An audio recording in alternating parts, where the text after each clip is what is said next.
the lost empire behind Angkor Wat, and why it suddenly collapsed. They weren't expecting to find a city. In 1858, a group of French explorers hacked their way through the dense Cambodian jungle. Vines wrapped like serpents around crumbling stone towers. Roots burst through ancient walls like claws reclaiming the land. The air was thick, humid, alive. And then they saw it. Rising out of the green, like a hallucination, stood a temple. Not a small shrine or a forgotten ruin, but a massive, towering complex. Bigger than any church in France.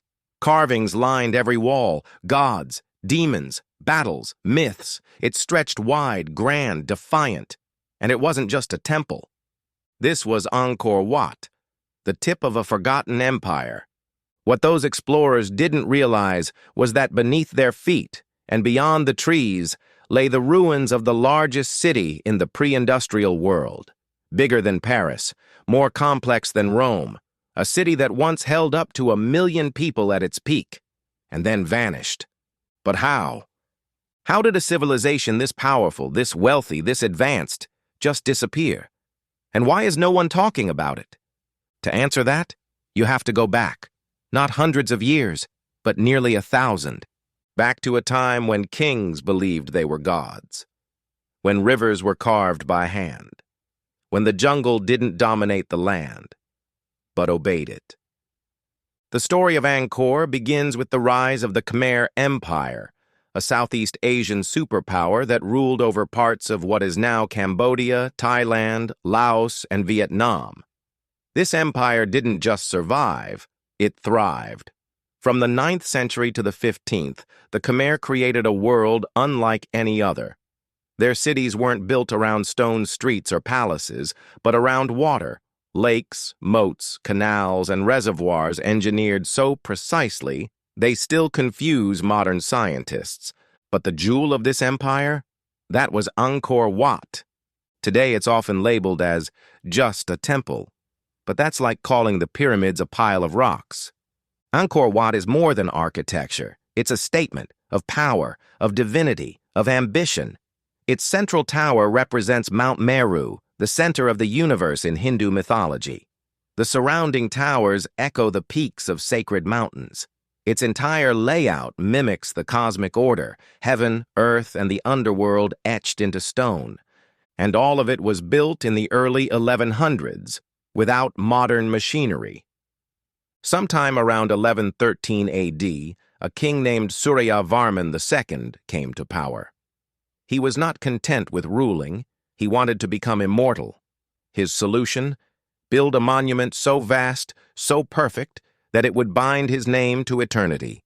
And in doing so, he left behind what would become the largest religious structure in the world. It took 30 years, thousands of laborers, endless stones carved with stories, scenes from the Ramayana, celestial dancers, wars, and sacred rituals. But here's the twist. This was just one building in a massive capital. Because beyond Angkor Wat was Angkor Thom, the actual royal city, and beyond that, a sprawling urban grid that stretched for hundreds of square kilometers. What the jungle hides, LiDAR reveals. Using airborne laser scanning, archaeologists recently discovered entire neighborhoods, roads, farmlands, and spiritual centers, all hidden under the trees. What once looked like empty forest turned out to be a megacity, one so large that it redefined what we thought ancient cities could be. And yet, by the time the French arrived, it was gone. No one lived there. The canals had dried. The temples were abandoned. The jungle had taken over. So what happened? That question haunts scholars, scientists, and explorers to this day. Because unlike Rome, which fell to barbarians, or the Maya, who fractured over centuries, the collapse of Angkor seems to have come all at once. One minute it was the pride of Asia. The next, just stone and silence. Today, tourists snap selfies at sunrise in front of Angkor Wat, marveling at its reflection in the moat. But very few realize what lies beneath their feet.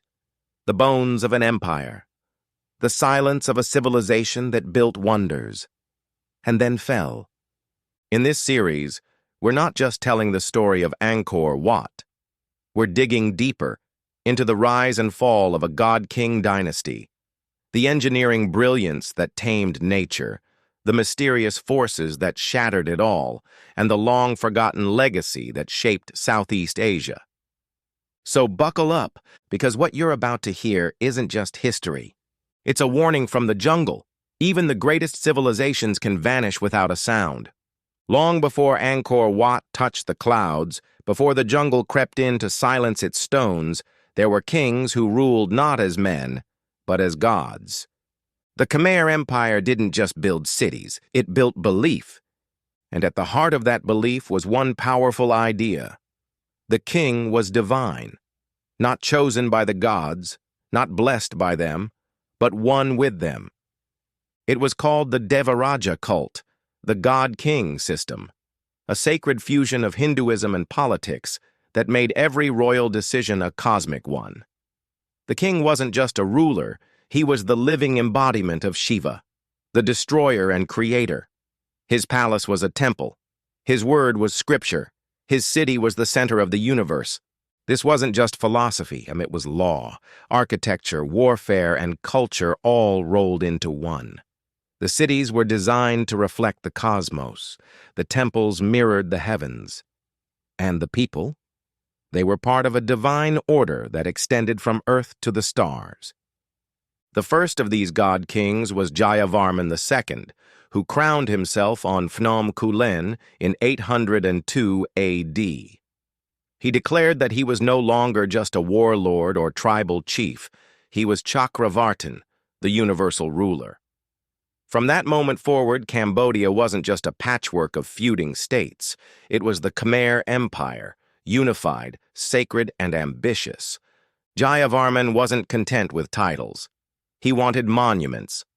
And so, he began what would become a tradition. Every king would leave behind temples as proof of his divine power, not just to worship, but to show the world that the gods had walked among mortals. By the time Suryavarman II rose to the throne 3 centuries later, the tradition had become sacred law. But Suryavarman wanted more than tradition. He wanted to outshine every king before him. He seized power violently, overthrowing a rival in a brutal war that left the land in chaos. But once the blood dried, he offered something else: order and vision. He didn't just restore the empire. He expanded it. Through military campaigns and diplomacy, his reach extended deep into present-day Thailand and Vietnam. He made deals with foreign courts, including Imperial China. He opened trade routes. He brought wealth flowing in and used it to build. And at the center of it all, he began work on Angkor Wat. Why did Suryavarman choose to build this temple? So massive, so precise, so loaded with symbolism. Because he didn't just want to be remembered as a king, he wanted to become a god. The temple was not just a home for priests. It was a cosmic diagram, a map of the universe. Its central tower symbolized Mount Meru, the mythical mountain at the center of all creation. The surrounding towers echoed the sacred peaks that guarded it. Its moat mirrored the cosmic ocean. Even the carvings told a story, but not just any story. They told his story. One long gallery depicts an army led by Suryavarman himself, seated on a golden throne, surrounded by soldiers and sacred umbrellas. He's not just commanding men, he's commanding destiny. And that was the point. The temple in every stone screamed, "This is not just a king, this is the center of the universe." But godhood came with a price. Maintaining this image required vast resources: labor, rice, stone, and stability. The Khmer elite began expanding the irrigation systems that had powered the empire for centuries. Fields were flooded with precision. Canals carved by hand guided the monsoon waters into massive reservoirs, some over 5 miles wide. It was an empire fueled by hydraulic power and belief. But belief doesn't hold when the harvest fails. After Suryavarman's death, the empire entered a new phase. His successors struggled to live up to his image. Some tried, others failed. And one, Jayavarman VII, would take the God-King idea even further. But that's a story for the next chapter. What matters now is this. The Khmer Empire was not just ruled by kings. It was held together by an idea that the ruler and the realm were one. If the king was strong, the empire was strong. If the king was divine, the world was in balance. But when that idea cracked, everything else began to fall with it. The god-kings of the Khmer Empire left behind more than temples. They left behind a question. What happens when your ruler claims to be a god and then fails to stop a drought? What happens when you build heaven on earth and the heavens stop listening? The cracks hadn't started yet, but they would come. And when they did, the jungle didn't have to invade. The people simply walked away. Before the first brick of Angkor Wat was ever laid, the Khmer had already mastered something even more powerful than stone: water. Angkor wasn't just a city of temples. It was a city of hydraulic genius. To the outside world, the towering spires of Angkor Wat are its legacy. But from above, from the sky, or centuries later through satellites and LiDAR scans, the real secret becomes clear. Beneath the temples lies a vast engineered world, one that harnessed nature itself. This empire ran not on gold or conquest, but on water. The land around Angkor was unpredictable. The monsoon rains came with fury, flooding rivers and swamping farmland. But then, in the dry season, the same land would crack with thirst. To survive, the Khmer didn't wait for the gods. They took control. They built barrays, massive reservoirs that could rival lakes. These artificial basins stored monsoon water and redistributed it through miles of carefully measured canals and moats. At the heart of the city, the East Baray and West Baray covered more than 16 square kilometers combined, built entirely by hand, using only basic tools. They constructed moats around every major temple, not just for defense, but for temperature control, irrigation, and symbolic purpose.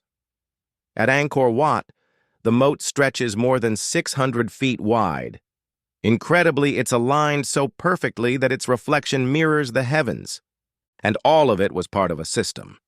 Angkor wasn't just a collection of buildings.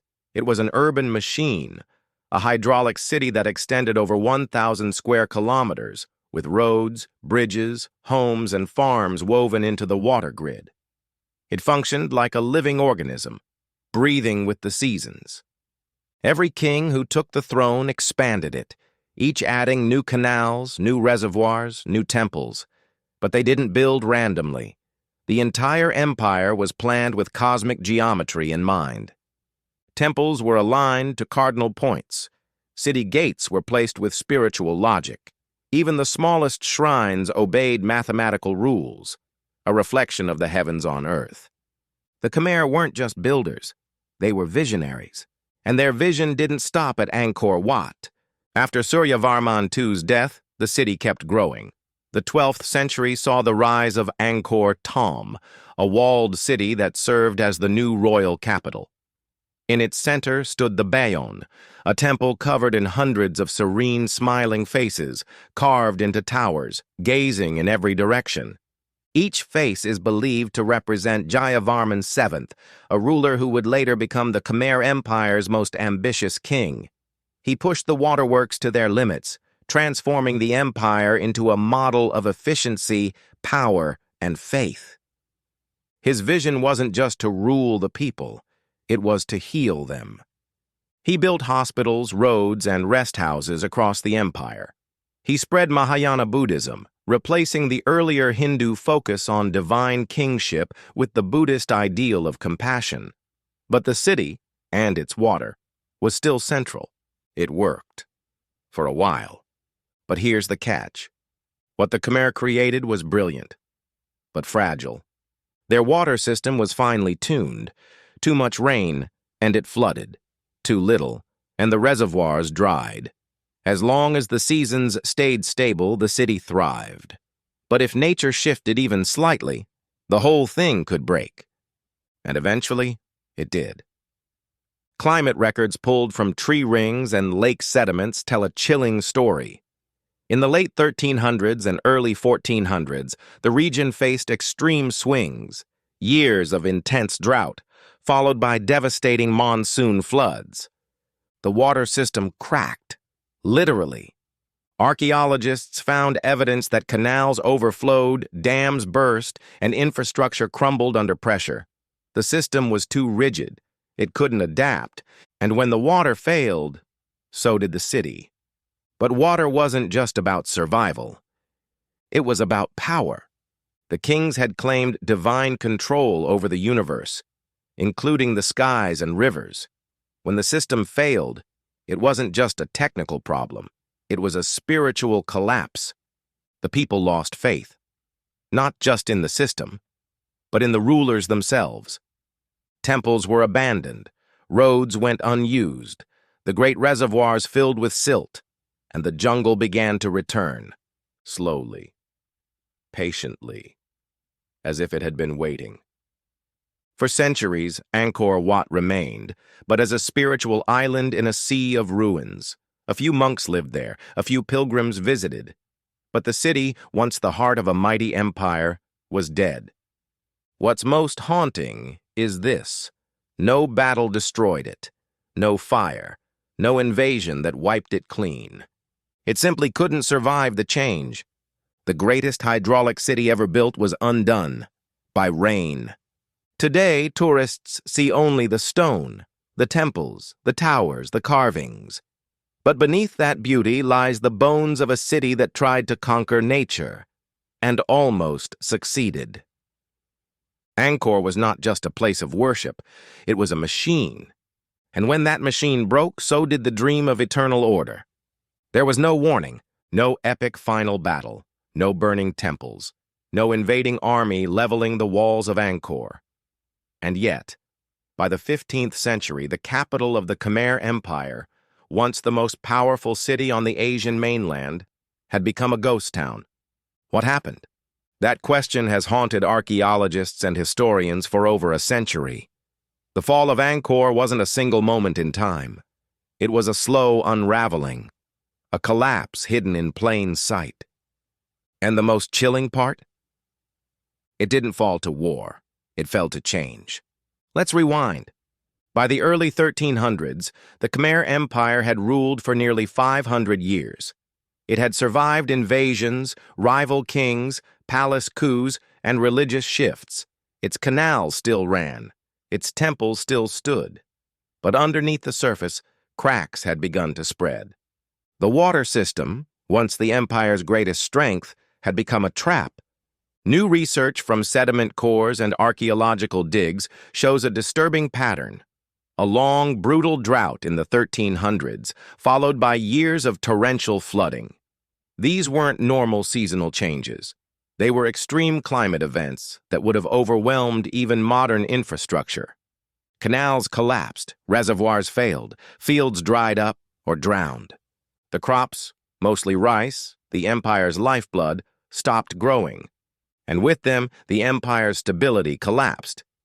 But it wasn't just the weather. By this point, the empire had grown too complex, too centralized, too inflexible. The kings were no longer building, they were maintaining. And maintaining a 1,000-year-old machine with no margin for error meant that one failed harvest could trigger famine. 2 failed harvests could lead to revolt. People began to leave, not in panic, not in waves, but gradually. Families, workers, even priests abandoning the great temples and moving towards smaller, more manageable towns to the south and east. New trade routes were forming, new centers of power rising. Angkor, once the beating heart of Southeast Asia, was being left behind. And then came the final blow. In 1431, the city was invaded by the Ayutthaya Kingdom, a rising Thai power based in what is now Thailand. Historical records describe the sack of Angkor, though the full scale is still debated. Some say the city was already mostly empty by the time the Thai army arrived. Others argue that the invasion accelerated the abandonment. What we know for sure is this. After 1431, Angkor was never the capital again. The Khmer royal court moved south to Phnom Penh, closer to river trade and new economic centers. The jungle began its slow conquest of the north. The fall wasn't dramatic. It was quiet, almost reluctant, as if the city itself had simply grown tired. The irony is brutal. Angkor Wat, the symbol of Khmer greatness, was never destroyed. It was preserved, cared for by Buddhist monks who stayed behind and maintained the temple as a place of worship. Centuries later, it would become a symbol of Cambodia itself, even appearing on the national flag. But the city around it? Gone. Roads vanished beneath trees, canals became swamps, reservoirs filled with silt, whole neighborhoods disappeared without a trace. Modern technology like LiDAR now reveals just how vast it once was. A metropolis hidden under the jungle canopy, like a ghost frozen in time. The collapse of Angkor wasn't just political or environmental, it was psychological. The Khmer worldview was built on stability. The king was divine, the temple was the cosmos, the water was order. When that order shattered, so did the belief system. It wasn't just crops that failed, it was meaning. Faith didn't die in a fire. It withered, one dry season at a time. And in that void, the people moved on. Today we call Angkor a lost city. But it was never truly lost. It was abandoned, and then forgotten. Not by accident, but because it stopped being useful to the world around it. Its lessons, however, were never buried. It teaches us that power built on illusion can crumble without war, that cities aren't eternal, that civilizations can reach unimaginable heights and still vanish without a sound. And perhaps most chilling of all, that collapse doesn't always look like chaos. Sometimes it looks like silence. For centuries, the jungle kept its secret. Angkor had been the heart of a mighty empire, a city of kings, gods, and stone, and yet by the 1800s it was little more than a whisper. Locals knew of it, of course. Pilgrims still visited Angkor Wat, monks prayed in its shadow, but to the outside world it was a rumor, a myth, until a French naturalist named Henri Mouhot stumbled upon its ruins in 1860. He called it a forgotten masterpiece, a rival to the pyramids, a mystery waiting to be uncovered. But even Mouhot didn't fully understand what he had found. Angkor Wat wasn't just a temple. It was the surviving crown of a vanished civilization. Soon, archaeologists poured in from Europe. They cleared vines, mapped ruins, studied carvings, and debated dates. What they uncovered was staggering. Not one temple, not one city, but the remains of an entire empire. And still, they only scratched the surface, because the jungle doesn't give up its secrets easily. For years, maps showed temples in isolation, distant islands in a green sea. But then came the game changer, LIDAR. Using airborne lasers, scientists stripped away the forest digitally, and what they found rewrote everything. Grid-like city streets, dams, canals, homes, temples, even suburbs. Angkor wasn't a holy site surrounded by wilderness. It was a megalopolis, one of the largest cities the world had ever seen, hidden for centuries beneath the trees. The world was stunned. But for the Cambodian people, it wasn't just history, it was identity. Angkor is more than ruins. It's the soul of a nation that endured war, colonization, genocide, and rebirth. When the Khmer Rouge tore Cambodia apart in the 1970s, Angkor stood still. Its stones watched as yet another dark chapter unfolded. But like before, it survived. Today, Angkor Wat is the pride of Cambodia, even printed on the national flag, a symbol of glory, memory, and resilience. Over 2.5 million tourists visit the site every year, walking the same stones once touched by kings and monks and warriors 1,000 years ago. But the deeper story? That's still buried. Because Angkor isn't just about what was built, but what was lost. The Khmer Empire rose from jungle soil and carved out a kingdom ruled by god-kings, held together by faith and powered by water. For centuries, it worked. Until nature shifted, and the balance broke. No invasion, no explosion, no sudden flame, just change. Slow, relentless, and silent. And that's what makes Angkor's fall so terrifying. Because it mirrors us. We, too, build civilizations on systems we believe are unshakable. Economies, climate models, digital networks, machines of precision. We believe in control. We trust in growth. We assume the world will keep turning the way we expect it to. But Angkor whispers a warning. Even the greatest systems can fail. Even gods can fall. And yet, not all was lost. Because from the silence came stories. From the stones came knowledge. And from a city once forgotten came a lesson for the future. What you build today echoes long after you're gone. So if this story made you pause, made you wonder, or made you feel like maybe history is much closer than we think, then don't just scroll. Subscribe to Uncle Luke Tells. Like the video, drop a comment. Tell us what ancient city you'd walk into if the jungle opened up for you. Because there are more stories buried in the earth. And Uncle Luke? He's just getting started.